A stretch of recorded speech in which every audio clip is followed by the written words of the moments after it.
amazing, isn't it? Okay. Almost there.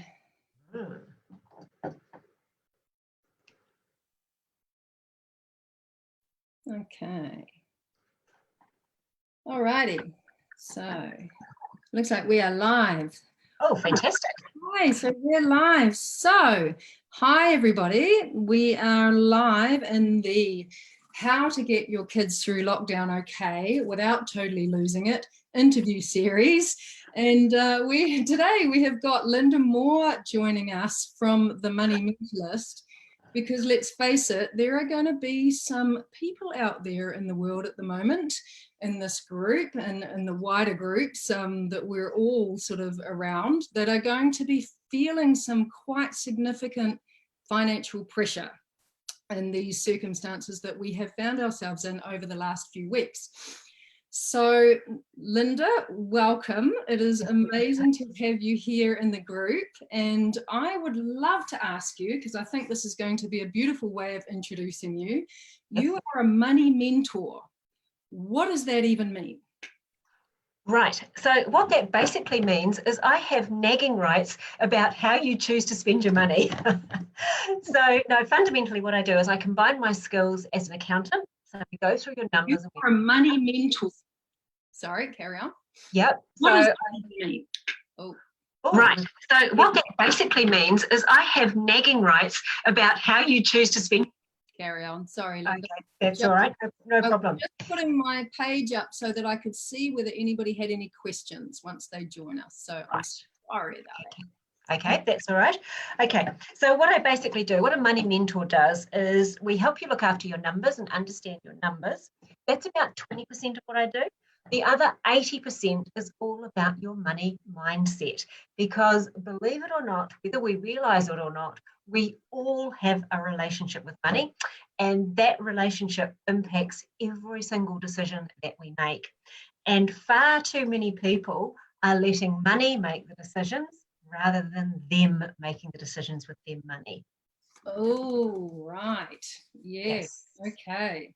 So you're talking about relationship with money, which I think is a really, really great place to start. So where does that relationship with money come from? It basically comes from when we're born. In fact, it probably starts before we're born, because it's actually the longest relationship we will ever have, because our parents were thinking about before we were born, can I afford this child? What are we going to feed, clothe? We've got all these expenses coming in because we're having a baby. And then at your funeral, there will be people standing by your coffin going, I wonder how much they've got and will I get any of it? So it's with us our whole life. It starts from our environment. We are impacted by all of our relationships, whether they be friends, family members, certainly partners in our life. And we just build on this relationship. And half the time we don't even know what that relationship is until something starts to go wrong and you start to question, why am I doing this? What's going on? That's quite often the point where we go, oh, there's something more here because the numbers just aren't working for me. Right. Yes. And so what I'm hearing here is, awareness that we either don't have much of, or kind of, I know that when I was doing a little promotional video for this talk, I was kind of, like, this is the way that I used to be, putting things in my ears, la, la, la, la, it'll all be fine. And Yep. just really not knowing what was going on financially for me, what my numbers were. And I didn't even know that as a term before, but since working with coaches and mentors in the business world, that, I know, okay, well, I need to know my numbers. Yep. So, awareness obviously is something that you're is a massive part of the work that you do, and with yourself and with clients. What was it that kicked off awareness in your own journey? Okay, so my own journey, I'm an accountant, and I was an chartered accountant in practice for many, many years. And about 15 years ago, my marriage ended and I was $600,000 in debt. Now, one, that's a huge amount of debt. Two, I'm an accountant. I'm supposed to be the expert. How did this happen to me? And thirdly, I did what everybody else tends to do. I went into complete denial for about 18 months, 2 years of my financial situation until I had a very public meltdown in a restaurant with a client. And for me, that was, I guess, kind of the turning point of I was looking at my numbers, but none of it was making any sense. It wasn't working. There had to be more to this money stuff. And that's when I returned to university and studied psychology. And that for me was kind of like the aha moment. It's like, I've got it. It's what's going on in my head. It's my own mindset, my own relationship with money that has got me into this position. It's not my relationship with my husband. Oh, sorry, what my relationship with money tainted completely that relationship. And that's what got me into $600,000 of debt. So I had to do something. Wow. So what I'm hearing is you say that, you know, okay, the accounting side of it you had, but then going to university and bringing the psychological side of it, and then bringing those two pieces together.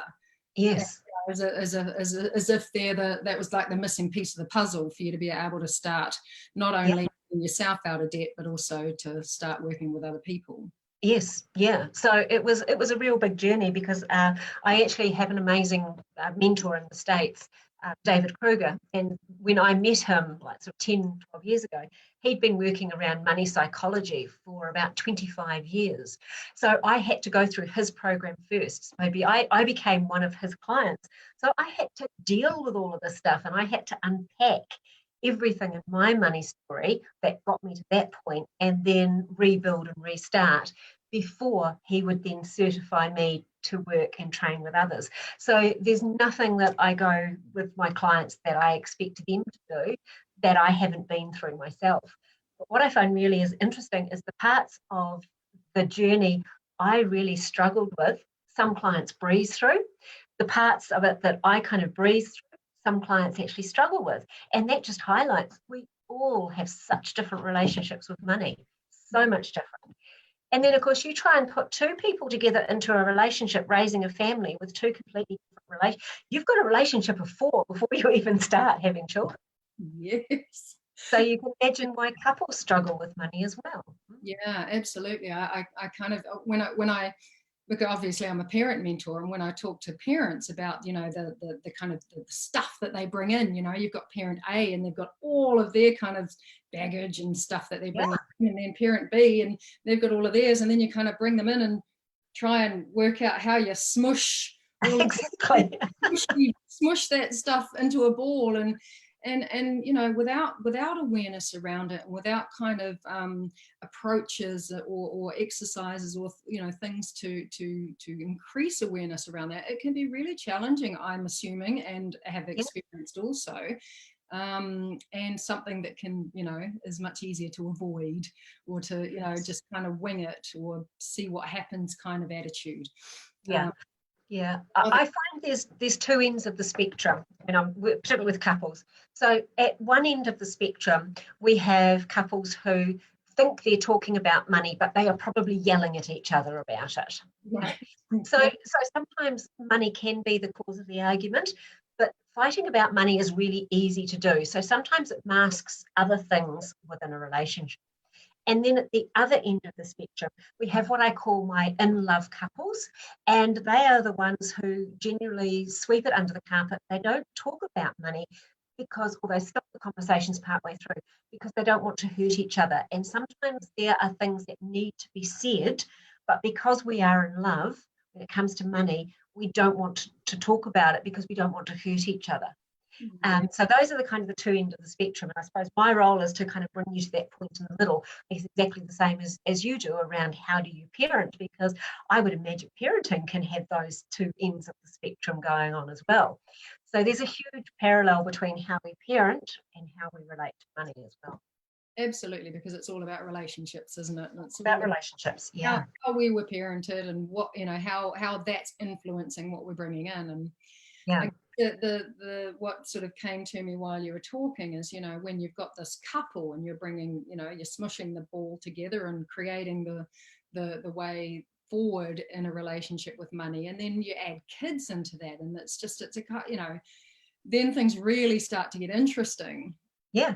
And Yeah. if we bring that to the current circumstances of what's going on now, because, you know, as I said, that there's a lot of families that are really undergoing some really trying circumstances at the moment, especially families with children, because of, you know, the added pressures of parenting at home with their kids, you know, they're 24/7, homeschooling, you know, all of a sudden now they're teachers, and working full time. A lot of parents are, you know, trying to, you know, still keep their jobs. So what's something that you can share with the members of this group and the ones that are catching the replay around an experience that you might have had, you know, during the lockdown, or your clients that may have that gifted you or your client an opportunity to start to look at life and money, you know, differently during these circumstances? Yeah, okay. Well, I think one of the things that certainly level 4 lockdown gave us was a huge opportunity to reflect on what we had been doing beforehand. So one of the things that I always like to ask clients and friends, everybody now, is, so, okay, think about level 4, when you basically couldn't spend money. What did you miss the most? What was it that you went, I can't do this because I can't get it. Can't get it. And what was the thing that you didn't miss at all? And how did you adapt to some of those things? So to give you an example, so Simon and I, we live in Bombay, and on a Saturday we go into Pukekohe and we do the grocery shopping, and we love to go and have coffee and a scone, something like that. Well, lockdown, we couldn't do that. But part of that ritual or that habit was we would sit down and have a coffee and have a chat. So what we did at home is I made the scones, I got the flask of coffee, and whatever paddock Simon happened to be working in, I'd take the picnic blanket down and we would sit and we would have coffee and a scone at home. Sometimes it would be inside, sometimes it would be outside, but we still had our Saturday morning ritual of our coffee and scone. It just was at home, and it cost nowhere near the same amount of money as going to a cafe. Now, it doesn't mean that we will never go back to a cafe again, but I come back to the concept of needs. What did we need? It wasn't about the coffee or the cafe. It was about the two of us sitting down for half an hour and having some time together out of our busy day to sit down and have a coffee and a chat. And this is the thing, that looking at that, what did you miss the most, will help you to start to identify your needs, and making sure that when you are looking at your finances, you do what you need to do to meet those needs, whether it's about spending money or not. And that's the difference between, I guess, what a traditional budget does, which just goes, times are tight, we've got to cut back, therefore we can't have coffee, we can't go to the movies, we can't afford a babysitter. All of those sorts of things that perceived what I call luxuries are the things that get chopped out first. But they are probably, some of those things sure can go, but some of those are really important to meeting your needs as a couple, as a family, and you should make sure that you still are able to do those things by getting rid of some of the stuff that you actually were just doing out of pure habit, or because you felt you should, or because whatever the reason was, but they weren't giving you joy. Yeah, and I think that's the piece, isn't it? That's exactly what it is. And when, because I know that when I've done budgets in the past and I've felt everything kind of just close in on me, and the the purse strings are getting tighter and everything's sort of becoming very claustrophobic and restrictive. And I think it's beautiful that this kind of needs and wants thing that you're kind of talking into really can help someone, and definitely myself, get clear on what they are, and that they're not necessarily just financial needs. No. It could be physical needs and emotional needs and spiritual needs and connection, which you spoke about with your picnic idea, with your flask of whatever you were having, and the picnic blanket, which I think is so incredibly beautiful. And it reminds me of a of a post that I saw floating around, which had a lockdown budget. Yeah, and I don't know whether you saw it, but it had the lockdown budget and it had entertainment and hairdressing and, you know, clothes and all of these things that, you know, we spend our money on, and you know, cafe trips out, and then it had 0, 0, 0, 0, 0, 0, 0, obviously, because nobody was spending any money on those things at that time because they couldn't. And then there was food at the bottom, $1,000. You know, exactly. Yeah. it's kind of how it was. You know, everything kind of shifted into a really different space around what we were spending our money on. And I think that for me, that's been a really beautiful, and I know that an earlier conversation that you and I had was about that. It's about, you know, what are we actually spending our money on? Yes, yeah. And I mean, it's also been a really good time to look at some of what I call the low-hanging fruit. So small amounts get forgotten. And it's interesting, the number of clients that I talk to when we start analysing their numbers. And also note at this time, I'm calling them numbers, not money. And there's a very deliberate reason for that, because you can look at numbers non-emotively or less emotively. But if I say go back and look 6 months and see where you have spent your money, and you and your partner try and sit down and do that, it can get incredibly emotional and incredibly heated. So that's my first little tip, is when you want to sit down and have a look at what you have been spending historically, think of them as just numbers, because you can't change them. And all you're doing is you are making observations about what have I done. And in that initial look through, you're looking for the low-hanging fruit. You're looking for the stuff that I no longer use, no longer want, or can I get it at a better price?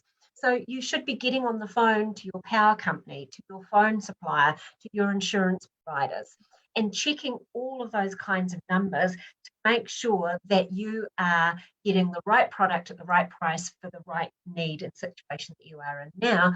Because unless you are a particular money personality hoarder, most of us don't like sitting on the phone talking to telcos and power companies.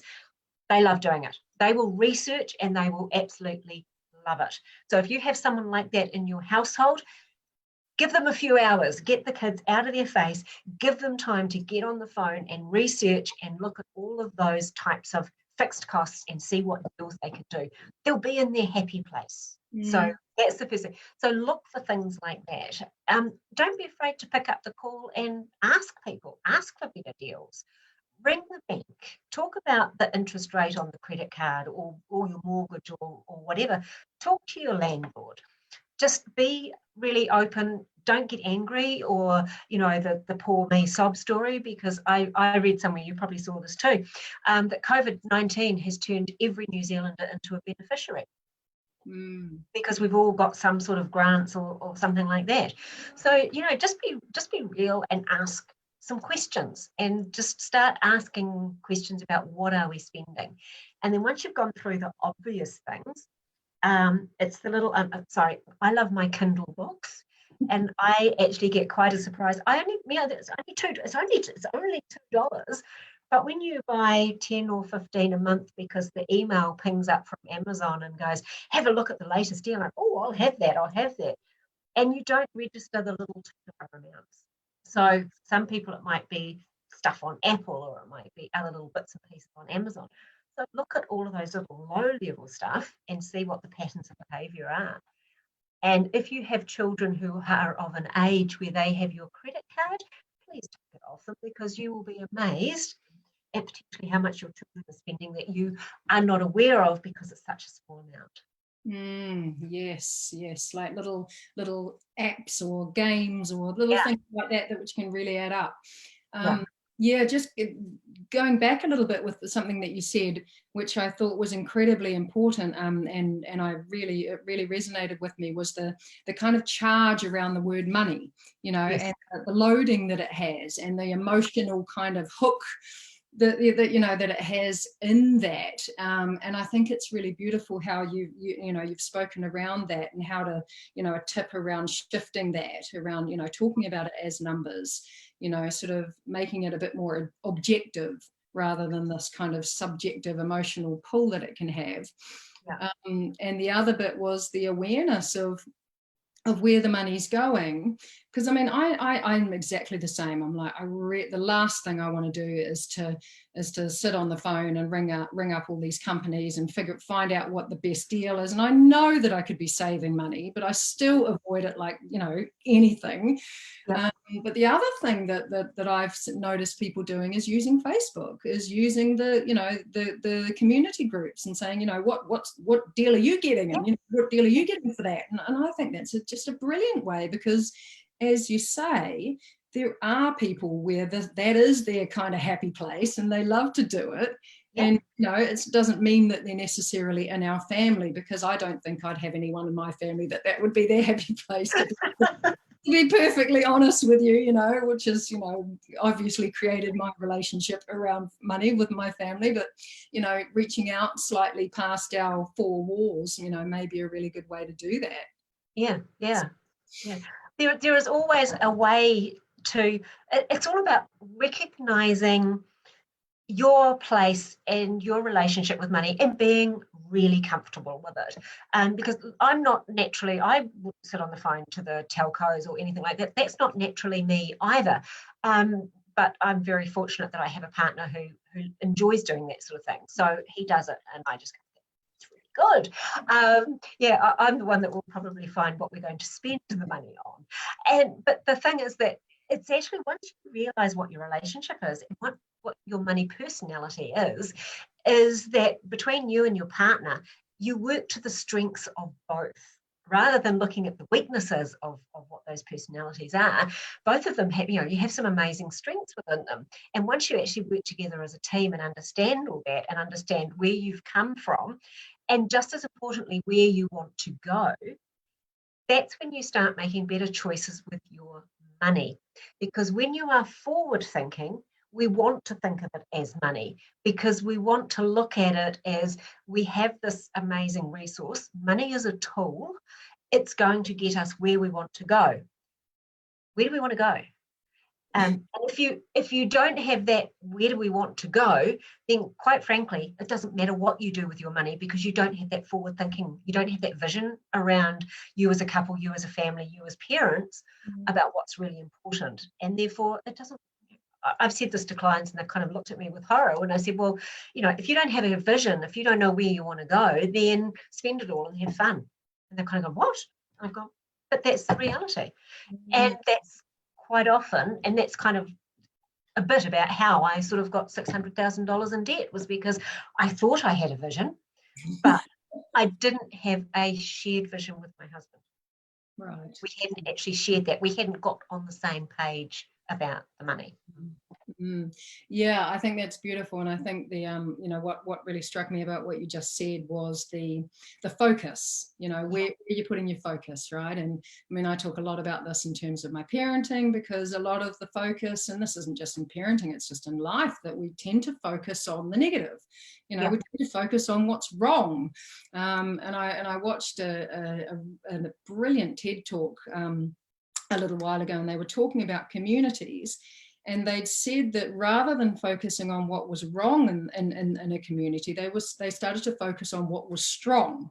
And I thought that was beautiful. And I thought that it's exactly the same as the way that I work with parents, because it's really hard, in my experience, to change anything when you're making it wrong and you're sitting in judgment around it, and you're making yourself feel bad about it. It's really, really hard, really challenging to shift into a different space and to shift into that forward thinking and that, you know, that kind of dream or that vision of where you want to go. So yeah, I absolutely agree 100%. It's just such a powerful place to shift the relationship into a more easeful, a more loving, a more, you know, accepting relationship with money. Yeah. I mean, don't get me wrong. There are times where we have to pull the belt tight and we have to go into that retraction for a period of time. And for a period of time, I was $600,000 in debt. I had to retract. I had to pull the belt in very tight, and I had to make some big life decisions, because you cannot work your way out of $600,000 in debt. You know, so I had to tackle everything from every aspect. But again, coming back to the situation that we've been in where, potentially you're now on 80% of your salary because of subsidy, etc., and you've got some uncertainty, then yes, you will need to look at your numbers. So back to numbers again. You will need to look at that. You may need to tighten some of those things, but the key thing is that you still leave yourself something there for fun, for pleasure. Because as we all know, those of us who have ever been on a diet and said we will never eat chocolate again, know the minute that happens, we start to crave it. We will crave what we cannot have. Mm-hmm. So if you tighten yourself so much down in frugality that there is nothing pleasurable left in your budget, you will blow your budget. So you must allow something in there, and that something is what is really, really important to you. So I'm working with a couple at the moment who they don't have to, but they want to tighten back a bit, and we've actually come up with what's really important for her and what's really important for him. And we're allowing that in the plan so they can still meet those two things that will give them this huge sense of reward, but it still fits within tightening around some of the other things that aren't so important. So that's another tip that I would give everybody who's listening, is make sure you allow something in there for some fun. Yeah, well, otherwise, life just gets all a bit serious and, a bit hard and challenging, and the joy just kind of flies away, doesn't it? So it does. Yeah. I guess what it brings me back to, and this is going to lead me so beautifully into my little giveaway that I'm doing, because one thing that I've really noticed in this lockdown period is the beauty of the simple things. And you were speaking about it so beautifully around, this connection that you had with your partner, doing, having the flask and the picnic date. And one thing that I've really found with myself and my children is that I've been doing puzzles. And it's been incredible. Like, I didn't really, I wasn't really a puzzle person. I kind of tried to get into it, but it didn't really happen. And I've started doing puzzles. So as the part of the giveaway, I wanted to, and I'm going to share my screen and I'm going to show you this puzzle that I've been doing. So this is a puzzle. This is a 1,000-piece puzzle that I've been doing with my little one. And I must say, I've worked out the formula to doing puzzles. I'm a bit of a puzzle pro now. Okay. And my little guy will kind of wait for it to sort of be established before he comes in and does his. And what I tend to do is let him do all of the faces of all of the characters. Like, I'll put them those pieces kind of aside, and he'll come in and also he'll start doing it when I'm not in the room, or he'll start just putting pieces in. So what I would love to offer everyone is I'm going to ask a very simple question. And the question is, what is the big green thing that is on the back of the carnival float?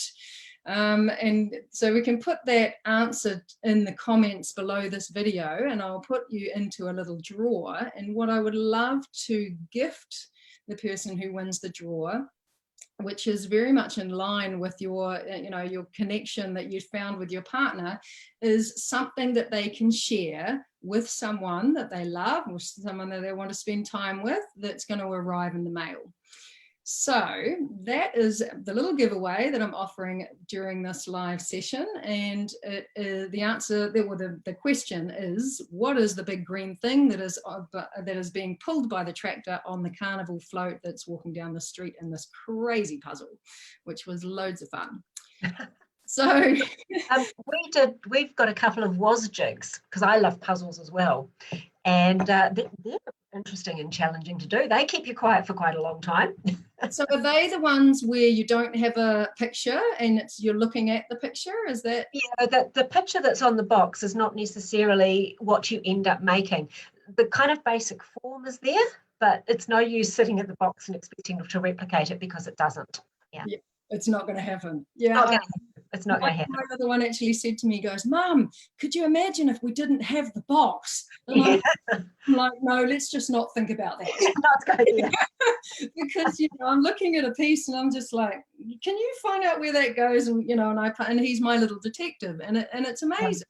It's really and as I was sort of where this line of dialogue came from was the simple things, the Yes. simple things where we can find joy, and the simple things where we can find pleasure. And often they're not the things that we, that cost a lot of money and are spending big amounts of money on.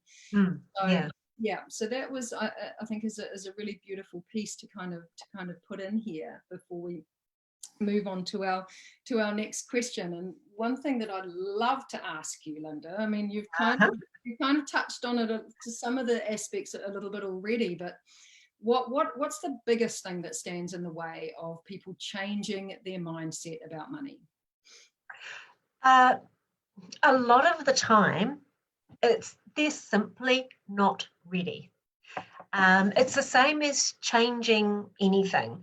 Unless we are really determined that we want to do something different, we don't lose weight. I mean, we know managing money should be easy. We all know we should lose weight. We all know we should spend less than we earn, and we all know we should be healthy. But those are the hardest things to change because they are easy.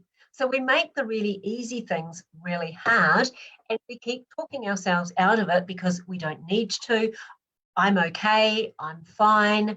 And it's sometimes when something happens, and it can be a really easy thing. I love to ask clients, what was the trigger point that brought them to me?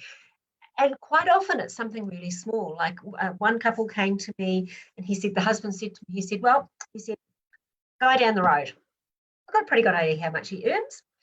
And I know I earn more than he does. And he's just bought a boat and we can't afford one. And I want to know why. So for him, that was the trigger point that opened up this whole world of understanding why they were doing what they were doing and how they were doing it. And sometimes it's just the fact that you have to want to change. You have to want to explore these things and start to do something different and make a difference. So it's not always coming from the point like mine was, where I have a complete marriage breakdown and I have a huge amount of debt. I work with a lot of couples where it's just, we just want to be doing better than we are. There's just this little niggle in the back of my head that's going, how come we're not doing as well as we think we should be doing? And it's just that want to explore and want to change. That's all you need to do, is you just have to want to do it. Yes, I mean, I know for myself, my journey into having a little look-see into my relationship with money definitely came from the bottom of a hole. Yeah. And I think often it does, when we maybe choice isn't the right word, but we get to the end of our rope, or we get to the bottom of the hole and we think, well, I don't know what it's going to look like. I don't know what the change can look like, but I know it's not this. I know it's not, what I'm experiencing at the moment. And I think that's a really valid way of understanding it, but kind of inviting people, especially with the circumstances that we've all been within over the last few weeks, to start to question, with the wants, the needs, and what did you find important, and what were the learnings, what were the gifts, what was the gold out of this experience that you learned. And I know for me, one of my boys had a birthday during lockdown. And I shared a post on this in the group because it was such an incredible experience, because obviously I couldn't go out and buy a lot of, stuff from shops because they weren't open. So I kind of had to get creative, and I ended up buying some stuff from the supermarket, and his older brother handed him down some bits, and it was just hilarious. I ended up getting a whole bunch of firewood, and we don't have a fire, so it wasn't for the fire. But I asked his dad if he had some nails around, and hammer, nails, firewood, presto. He's busy hammering and making things. But the thing that really, really got me, because every time we have pizza, when we buy pizza from the takeaways from the pizza place, I always have this yummy salmon, and he's always like coveting my salmon, and he's looking at the salmon on my plate, and I'm kind of giving him this little bit and saying, here you go, because that's my treat, you guys are having your pizza. So I kind of did it as a little joke, and I thought, okay, I'm going to go to the supermarket, and while I was getting the firewood and these other random, sticky notepads, because he loves to make those flip books. Oh, you know, yes. really Yeah. cool, and it's moving, and it, you know, while you're flipping it. And he was absolutely overjoyed with those two presents. But the one that had him dancing around the room in absolute glee was this cold salmon that I got from the supermarket, because he had his own whole salmon. Yeah.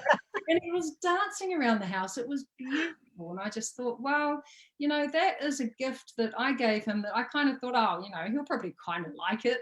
But it Yeah. absolutely, you know, it really surprised me what an impact it had on him. Yeah. Um, And isn't it interesting how when we actually can't spend money, how creative we can actually be?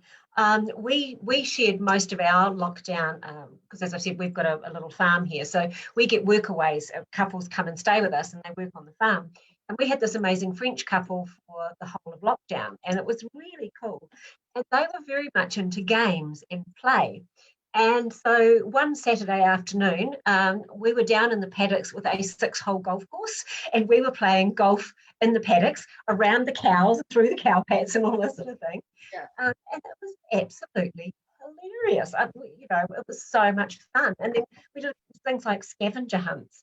I haven't done those since, well, my daughter is now 30, so you can imagine how many years it is since I've done things like that. And it was just thinking a little bit more creatively about what you can do, and you know how you can have fun and do things that you don't necessarily need to spend money. And this is the thing that comes from behavioral economics, and it's this concept that everything we do is to fulfill a need, but what we tend to do is use money to fulfill that need because it's easy, where there are so many other ways we can meet those needs at either a lower or a no cost. And that's really what we've been forced into doing through lockdown, is we've actually been going, well, how are we going to do the things that are really important to us when I can't go to the shops and buy? Yeah. And my absolute hope is that when we get to level 2 and level 1, we don't just slip back into those things of going, oh, well, let's just go and buy things because it's easy, and lose some of that joy of being so creative and having fun and doing things differently. And I guess that's the thing that I would love people to carry through, is some of that mindset about, hey, let's pretend we can't spend money this week. And what are we going to do? What have I got in the pantry? What exciting, fun, crazy dishes am I going to create? How are we going to play? How are we going to keep the kids, how are we keep ourselves occupied if we can't go to the movies or McDonald's? And have that kind of fun mentality around, hey, let's do stuff without spending a lot of money this week.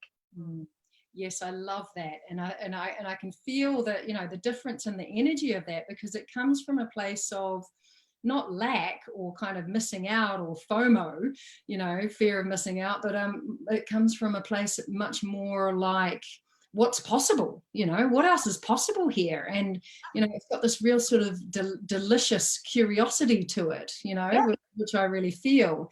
And I think that, you know, if it's one thing that lockdown has really, really shown me, and a lot of the parents that I've been hearing from as well, is that our kids are so resilient. You know, they are incredibly resilient. And I sort of think, if you can have a child that is understanding about social distancing, you know, then they can do anything. And Yes. and the other thing is that anything is possible now. You know, we've watched the whole world come to a grinding halt, you know, and it just, what that speaks to for me is that anything is possible. Yeah. And now, you know, the creativity and, you know, the experience and the connection that is possible with very little money, simply by focusing in on that way of doing things. Yes. And now that we know it's possible, now that we know our kids can handle it, you know, when push comes to shove, so to speak. So yeah, I think that's a beautiful way of, you know, opening into a way forward, you know, with our children. Yeah. Yes. Yeah. And I think the other thing too is that, again, when you think about managing your money and you think about budget, you think about, you know, as you said, constriction and cutting back and reducing expenses. But there's the other side to the equation, and that is, how can I grow? how can I generate more income? Mm. What resources have I got around me? What have I got in terms of physical stuff that I no longer need, that someone else can use? What skills have I got? What resources have I got around me that I can actually start to grow and develop? Am I an amazing singer? Are people asking me to help their children sing? We all have amazing talents and things that we can do, and get more creative about how to grow our income on the other side, so we don't have to always look at cutting back. Yeah. And this is a cool exercise I get my clients to do, and it's a brainstorming exercise. And you get some of those cards, and you sit there together, and there's a couple of rules to this game. One, you are not allowed to use the word but. You're not allowed to use the word can't. All you are able to do is come up with ideas. So, for example, I love music. I play the piano. So on one of my little cards, I would put piano. And that's all you do. There's nothing about, but I couldn't teach. No, it's just I can play the piano. That's a skill that I have. And you go through absolutely everything you can think of. What do friends ask your advice for? What do they ask to borrow? And you just write down everything that you can possibly think of. Now, it's not that you are going to do all of these things, but what it does is it starts to open your mind to other possibilities. And you don't know if anything that is on that list might eventuate 3-6 months and lead you down a pathway that you wouldn't otherwise have gone, because you hadn't opened up your mind to the possibilities of how you could generate income. Yeah. But there's the obvious things about I've got a spare bedroom, I could get a boarder, all of those. But this is just go crazy. Just let loose. Let loose and just write stuff down. I think that's beautiful. And I think that, in terms of empowerment, that and that's what I'm hearing in this. And I've definitely felt this in my own journey. When my marriage first separated, and, all of a sudden I was a sole parent, and I remember talking to one of the school mums, a school mum friend who was also on the sole parent benefit, because I was for a while, because my situation had changed so significantly. And I was just said to her, how the heck do you survive on this? That is just ridiculous. And she said to me, well, you've got to get creative. And I was like, what do you mean? Because I had a belief that if you needed money, you went and got a job. Yes. It was that simple. But because I was kind of navigating the whole emotional, roller coaster of a separation, and, I'd also recently moved from London back to New Zealand, and, there's a whole lot of stuff that I was navigating, along with parenting 2 young boys. And it just wasn't possible, or I couldn't fathom the idea of like going and get another job. I mean, I'd come from the corporate world, and I decided to leave that behind when I became a parent. And, she said to me, look, I make something, which is exactly what you're offering. I make something, or I do something, or I create something, and I people, and, just getting really creative. And what it led me to start doing was to offer workshops in my living room, because I had these skills where I was starting to work with parents. And, so I started with, 5, 6, 7 people, in my living room. And that's how I started working with parents. And it was a little bit of money coming in, and it was amazing. So I love what you're saying, because I think it's the balance of those 2 ends, isn't it? It's like, it is. There might be some drawing in of what you're spending your money on, and then there's the sort of the growth aspect of where you're opening up to, of what's possible. So exactly. Yeah. That's beautiful. So, Lynda, is there anything else that you can add in terms of tips? And I know that there's something that you wanted to share as well as a gift to anyone that's right. That's caught the live and be catching the replay. So anything you want to add, and what your gift to our listeners is? So I guess really just to kind of pull everything that we've talked to together is go back 6 months and look at your numbers. Look at them and make some choices, make some decisions, look at some of those needs, look at some of the creativity, and then look and see how you can also start to expand. So those are really practical things that you can start to do that will start to make a difference. And the second thing, which is what comes back down to my little gift, is I have a little ebook called Spice Up Your Relationship with Money. And that is a really good starting point to start to think about, what is your relationship with money? How is it impacting my life? How is it serving me? How is it not serving me? And that is really the key that will unlock everything that you find in your numbers, is understanding that relationship with money. So yeah, so there's that ebook available, which you're going to pop the link down below, and yeah, so download that and have a little read and see where that takes you. Beautiful. Yeah, and I think that's, can just be the little invitation, isn't it, to starting to think about the numbers in a different way.